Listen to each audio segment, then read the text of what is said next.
Anong nangyari nung gabi na yun bago napatay si Quirico Paul de los Santos? Eh, kami yung nagjo-duty noon. Tapos, may pumasok dito na taga rito din doon sa baba. Yung nanay niya, ka-duty din namin. Kasi gabi-gabi kami nagjo-duty. Kahit araw, nagjo-duty kami. Bakit kayo araw-araw, gabi-gabi nag-duty?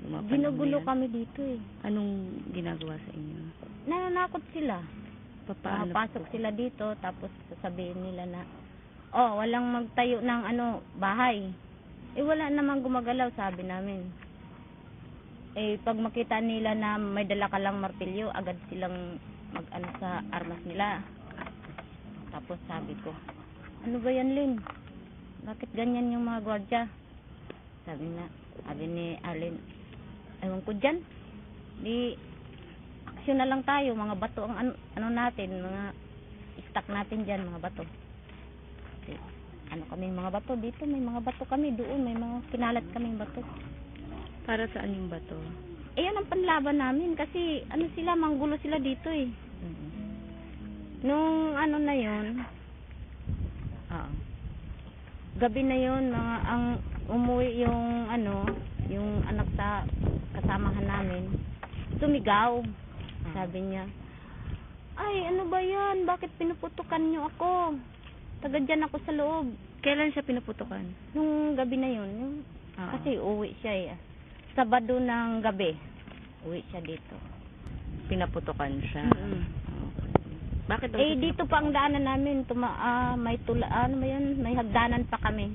Wala, hindi pa butas yung Hindi pa. pader. Eh, ano yan? Wala pa yan, bakod na yan. Oo, sarado pa yan. Okay. Di, nung pinaputukan siya, kasi dito nga yung nagpaputok. Eh, sabi, sino ka ba? Sabi niya, taga dyan ako sa loob. Bakit pinuputukan niyo ako? Nakaihi tuloy ako, sabi niya. Kasi bading nga. Di iyak siya dito, nagsumbong sa amin. Di, itong Ramil, sabi niya, bukas lang yan. Puntahan ko yan. Bakit nila tinakot yung tao? Eh, ito naman... Si Ramil ay kaibigan ni Paul. Ay, kaibigan yun. Kasi magkaisa lang kami dito eh. Eh, nung nagsumbong itong Michael, na bakla, di itong nanay, nagalit nga. Nagsumbong kay Arlene. Sabi ni Arlene, o di, nga natin yan. Magsama-sama tayo.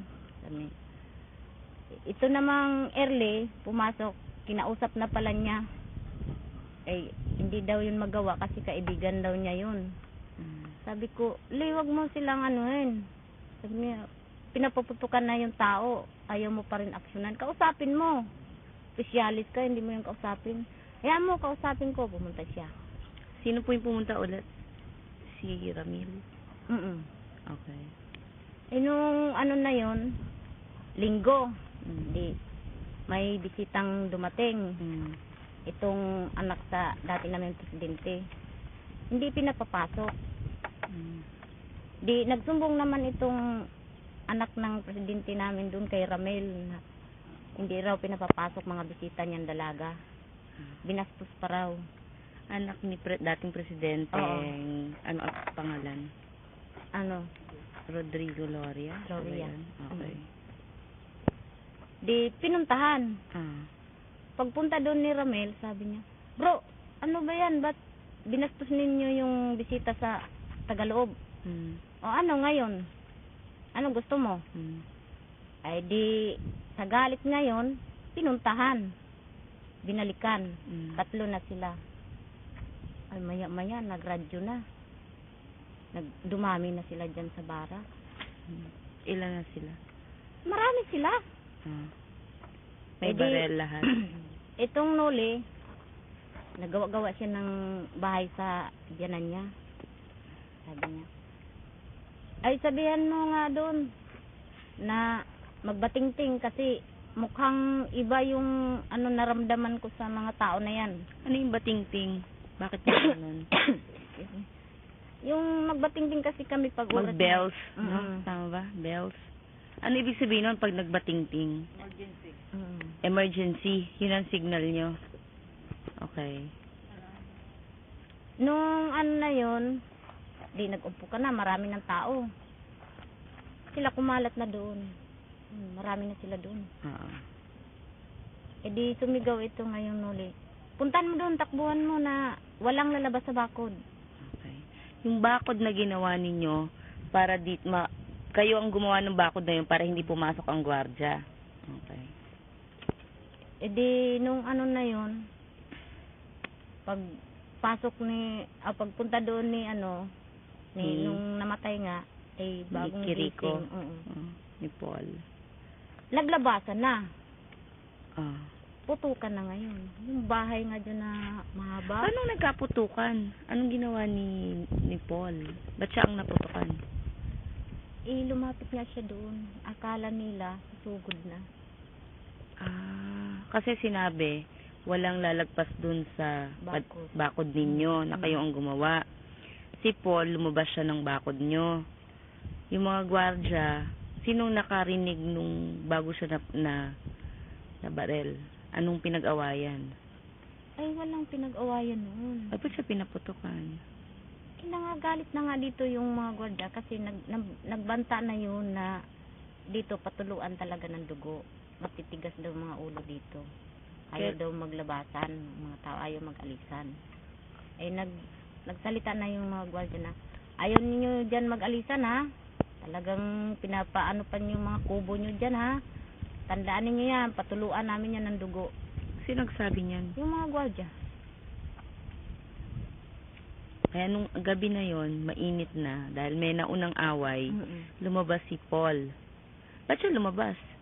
Di kasi yun bagong gising nga siya. Ano yun? Araw yun? Nung nagputukan na yun? Araw yun. Mga anong oras po yun? Anong oras yun na 3:00?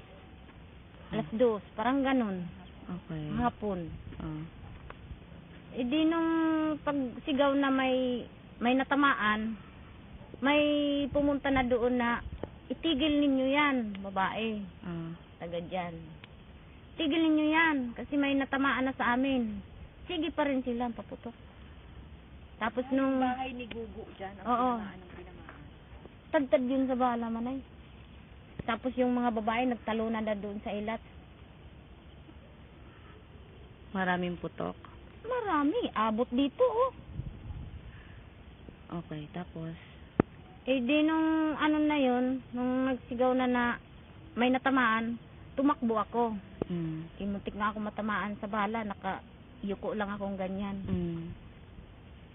Tapos nung nakita ko na yung nabaril, sige, dalhin na ninyo yan. Tapos ito namang isa, may tama rin ako.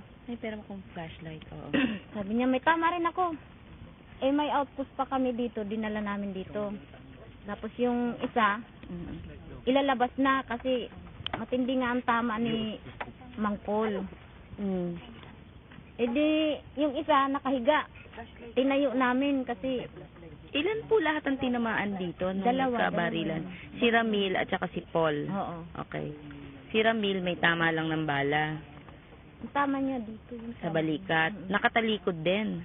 Parang gano'n, nakatalikod yun kasi gumanyan siya. Oo. Ito yung tama niya. Si Paul nakatalikod din. Sa sobrang niyang galit ngayon, tumakbo siya doon. Kahit natamaan na siya. Nung tumakbo siya doon, nakita siya na pumunta siya doon, agad na itong nagtakasan yung mga gwardiya palabas. Tapos yun na yun, dinala namin sila sa ospital. Yung dalawang may tama. Okay. Saan namatay si Paul? Doon na sa ospital. Sa ospital na. Nakapagsalita pa ba siya? Nakapagsalita pa si Paul? Sino ang kausap ni Paul? Anong sabi daw? Si Arlen ang kasama niya doon naghatid. Kami dito lang kasi bantay kami noon eh. Okay, katapos si Ramil matagal siya sa ospital. Oo. Matagal siya doon. Si Paul saglit lang namatay na. Sinulungan yung makabalik dito? Paano nangyari pagkatapos ng mamatay si Paul?